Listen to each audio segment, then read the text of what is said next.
Et on va parler de la protection de la faune marine à présent avec l'association Ambassade des Océans et son président et fondateur Quentin Horner qui s'apprête à sortir son premier livre intitulé Baga à la baie des Caraïbes. Il sera disponible à partir du 10 décembre. Le mieux pour en parler, eh bien, c'est de recevoir son auteur. Quentin Horner est avec nous. Bonjour. Bonjour. Alors, votre association Ambassade des Océans a pour mission la promotion de la conservation des espèces marines et de la protection des océans. C'est aussi dans ce but que vous sortez donc ce premier livre issu de votre expérience personnelle. Donc, Baga, la baie des Caraïbes, qu'est-ce qu'on va trouver dans votre livre ? Alors, ce livre-là, c'est un petit peu le résumé de mon expérience et de mon engagement pour la protection des océans et de la biodiversité marine.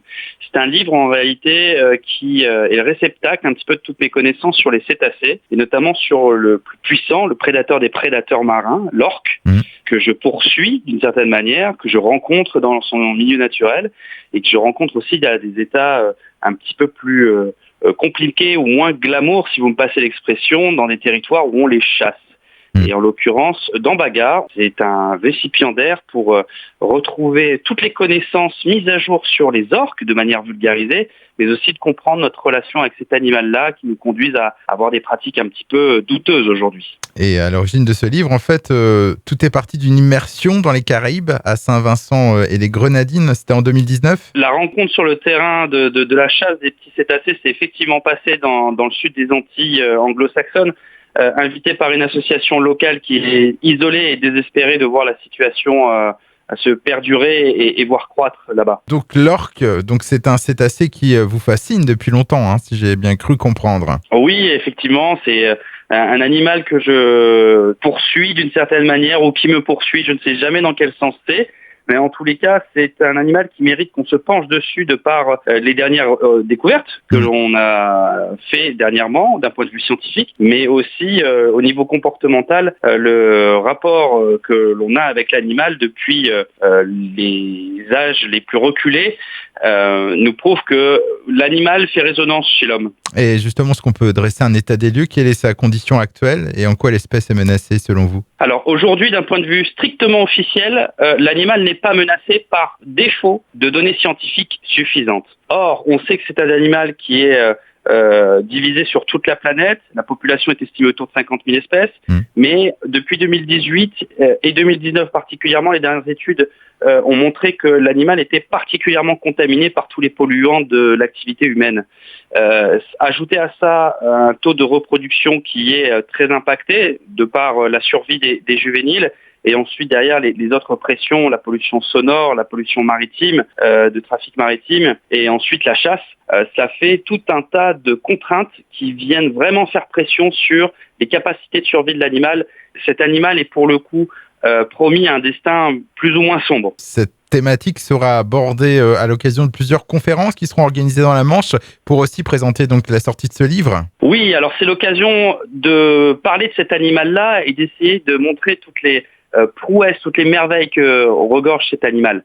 On essaye de motiver les personnes à prendre conscience des richesses qu'une espèce comme le cétacé peut avoir en faisant résonance tout simplement à leur aspect social, au fait que cet animal-là aujourd'hui a une conscience prouvée par la science, et il est de bon ton de pouvoir proposer en cette fin d'année une expérience et aussi une présentation encore une fois, du nectar, du savoir qu'on a autour de cet être qui est parmi les plus étudiés au monde, qui suscite beaucoup d'émoi à travers tous les continents. Donc il y a plusieurs conférences de proposées, donc notamment à Coutances, jeudi 9 décembre, et puis le 10 décembre également à Cherbourg en Cotentin, jour de la sortie de ce livre. Oui, absolument. Je tenais à souhaiter rendre particulièrement aux Cherbourgeois le soutien qu'ils ont pu apporter à l'association, et aussi à quelques Cherbourgeois que je fréquente beaucoup, leur soutien par rapport à cette aventure de protection des petits cétacés.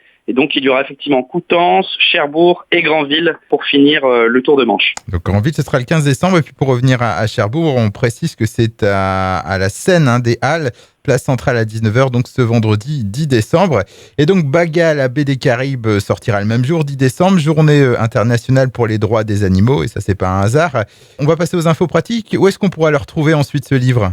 Alors, ce livre-là, premièrement, on va pouvoir le retrouver sur 2 plateformes grand public. Il y a thebookedition.com qui offre la particularité d'avoir un livre un petit peu plus abouti d'un point de vue texture, de qualité française.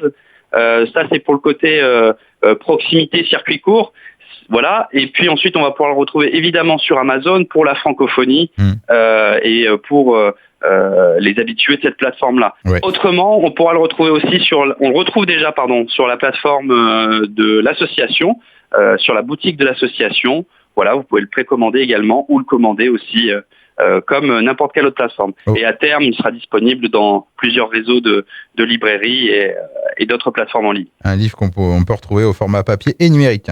Absolument, en e-book et en papier. Et est-ce que vous souhaitez ajouter autre chose sur la sortie de ce livre ? Non, je souhaite simplement faire prendre conscience que la France a une histoire avec cet animal-là. Dans les terres australes et antarctiques françaises, on a failli voir toute cette population disparaître dans les années 90. Et ce qui est paradoxal, c'est qu'aujourd'hui, l'Union européenne et la France ont voté depuis 1982 pour l'Union européenne et 2011 pour la France une loi qui vise à protéger ces cétacés-là, à les respecter dans leur environnement marin.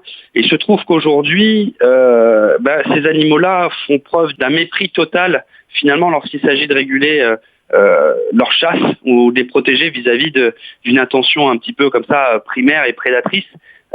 Et c'est en cela que nous avons choisi cette journée symbolique pour rappeler l'essence de la protection de ces animaux-là et leur rôle clé dans la biodiversité marine. Eh bien, je vous remercie, Quentin Horner, de ces quelques minutes passées avec nous.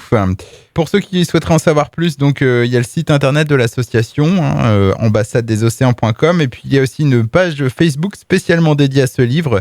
Donc, on rappelle ce livre, Baga, la baie des Caraïbes, disponible à partir du 10 décembre. Je vous dis au revoir. Merci beaucoup, Emmanuel.